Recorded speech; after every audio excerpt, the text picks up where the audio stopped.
For stovetop popcorn, it's actually pretty simple. Probably the hardest thing is finding the right spot for the heat. We do 3 tablespoons of oil. We're using our sunflower oil. Dad's gotten to really like the taste for that. You can use any kind of oil. You probably wouldn't want to use butter just because it will burn, but you could use like coconut oil or something like that. So once you've got your oil in there, I turned ours up to 5. Ours is an electric stove. The temperature for popping on the stove is really important. So you want to find that sweet spot. Every stove's going to be a little bit different. The best way to find the perfect temperature is you're going to take just a few kernels and you're gonna just stick it in the pot, and you're going to stick your lid on, and you're just going to wait just a couple minutes, and it should start to pop. So if it takes more than a couple minutes, that means your temperature is too low and it's probably never going to pop. If it takes less than a couple minutes, it's like 30 seconds or something, that means your popcorn's going to burn when you put your half a cup in. It seems,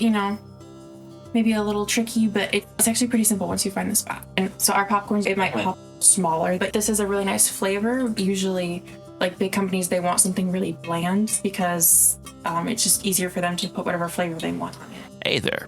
So I'm the editor here, and apparently I forgot to film something for this video, and it's very important. So bear with a new face for just like 50 seconds or something. The temperature of the popcorn is really, really, really, really important. If it is a little off, it'll still pop, but it'll come out the wrong way. The popcorn will either be like really tough, or it'll come out with a whole bunch of like little holes on it, which is not like good. You don't want that.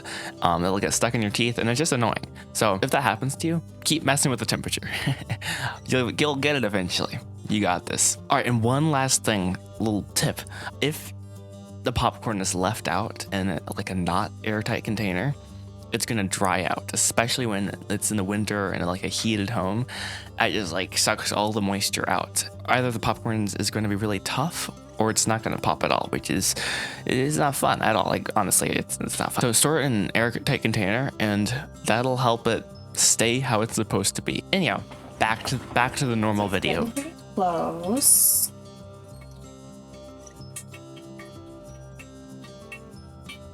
Maybe not. Let's see.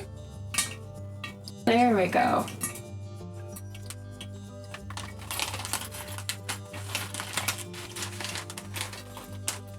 So this is half a cup. So you don't want more than that because not all of it'll pop or it could burn.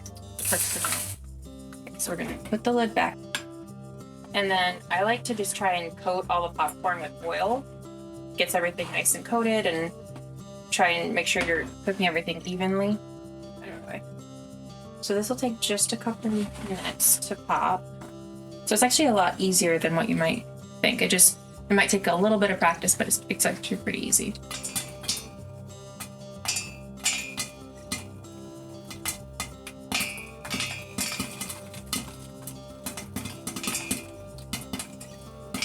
Usually like a few of them will start, and then you'll get the big popping.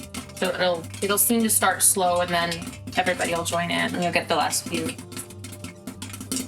You want to make sure you don't leave it on too long and burn the popcorn. So I'm taking it off. So we need to let the steam out, but you don't want to like just pull off the lid because you're going to get popcorn in your face. So you want to just sort of point the lid away from you and give it a minute. And then I kind of like to leave the lid on just in case there's any stragglers. They don't pop out or make a mess or anything. Okay, and this looks pretty good. So then we like to add a little salt. So this is just a teaspoon. You can add more if you want. But I'm just gonna sprinkle it on. I might just mix it up a little, so you don't want salt just on there. And there you go.